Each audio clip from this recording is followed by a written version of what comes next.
সরকারের দায়িত্ব গ্রহণ করার মাত্র কিছুক্ষণ পরেই আমি আপনাদের কাছে দুটো কথা বলতে এসেছি। আজ দ্বিতীয়বার যারা স্বাধীনতার স্বাদ আমাদের সকলের জন্য সম্ভব করল, সেই বৈষম্য বিরোধী ছাত্র আন্দোলনের শহীদ ছাত্র জনতা এবং এতে আহত অসংখ্য আন্দোলনকারীকে স্মরণের মাধ্যমেই দেশবাসীকে আমি কিছু কথা বলতে চাই। তাদের দুঃসাহসিক আত্মত্যাগ, সাহস ও সারা দেশকে ঐক্যবদ্ধ করার বিনিময়ে ছাড়া এই স্বাধীনতা অর্জন কখনোই সম্ভব হতো না। সেই সঙ্গে তাদের সেই মুক্তির আকুতিগুলো উপলব্ধি করে সেনা, নৌ এবং বিমান বাহিনীর যে অকুতোভয় সদস্যরা দেশের মানুষের পাশে এসে দাঁড়িয়ে এই বিজয়কে ত্বরান্বিত করেছেন, তাদের প্রতিও জানাই জাতির পরম কৃতজ্ঞতা ও অভিনন্দন। ছাত্র জনতার অভ্যুত্থানে আমাদের দ্বিতীয় স্বাধীনতা অর্জন উৎসবের মুহূর্তে এই স্বাধীনতাকে নস্যাৎ করার জন্য ষড়যন্ত্রকারীরা দেশে একটা অরাজকতার ও ভীতির পরিবেশ সৃষ্টি করেছে। অরাজকতা আমাদের শত্রু, একে দ্রুত পরাজিত করতে হবে। এই মুহূর্তে সরকারের প্রথম কর্তব্য হিসেবে আমরা এই ষড়যন্ত্রকারীদের কঠিন হাতে দমন করব। স্বাধীনতার মুক্ত বাতাস যেন প্রত্যেকে বুক ভরে নিতে পারে, এই নিশ্চয়তা দানেই আমাদের সরকারের প্রথম পরিস্থিতি। এই ব্যাপারে দেশবাসীর সহযোগিতা কামনা করছি।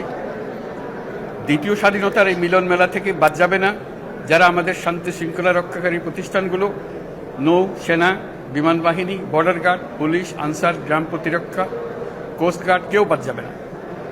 অন্য সবার মতো তাদের প্রত্যেক সদস্য আজ উপরওয়ালার আইন বহির্ভূত জবরদস্তিমূলক হুকুম থেকে মুক্ত। কারো জন্য এটা বিন্দুমাত্র ব্যাহত হলে আমাদের আজকের উৎসব ম্লান হয়ে যাবে। প্রচণ্ড নিষ্ঠুর পতিত স্বৈরাচারী সরকার এসব প্রতিষ্ঠানকে দিয়ে ক্ষমতা কুক্ষিগত করে রেখেছিল। আমরা তার এই প্রচেষ্টা ব্যর্থ করে প্রতিষ্ঠানগুলোর হারানো গৌরব ফিরিয়ে আনব। এই ঘৃণ্য চেষ্টায় ব্যবহৃত হয়ে যারা অপরাধ সংগঠিত করেছে তাদেরকে আইনানুগ বিচারের মাধ্যমে শীঘ্রই উপযুক্ত শাস্তি দেওয়া হবে। একই কথা দেশের সকল মন্ত্রণালয়, সংস্থা, শিক্ষা প্রতিষ্ঠান, নানা কর্মক্ষেত্রের জন্য প্রযোজ্য। সর্বত্র অপরাধের বিচার হবে। আজ প্রত্যেকটি প্রতিষ্ঠান ও তার সদস্যরা নিজ নিজ কর্তব্য পালন করার মাধ্যমে দ্বিতীয় স্বাধীনতাকে উপভোগ করবেন, দেশকে গৌরবের শীর্ষে নিয়ে যাবেন এবং দেশবাসীকে এবং জগৎবাসীকে উপভোগ করার সুযোগ করে দেবেন। আমি জাতির পক্ষ থেকে প্রত্যেকে নির্ভয়ে আনন্দ চিত্তে নিজ নিজ কর্মস্থলে নিজ নিজ সামর্থ্য নিয়ে এগিয়ে আসতে অনুরোধ করছি। দেশের সকল মানুষকে আজ স্বাধীন, নির্ভয়, নিরুদ্বেগ থাকার জন্য নিশ্চয়তা দেওয়ার জন্য আমাদের ছাত্র শহীদরা প্রাণ দিয়েছেন। এই অভ্যুত্থানের মাধ্যমে সৃষ্ট সরকার দেশের প্রত্যেকের সরকার। এখানে থাকবে সকলের আকাঙ্ক্ষা পূরণের অধিকার।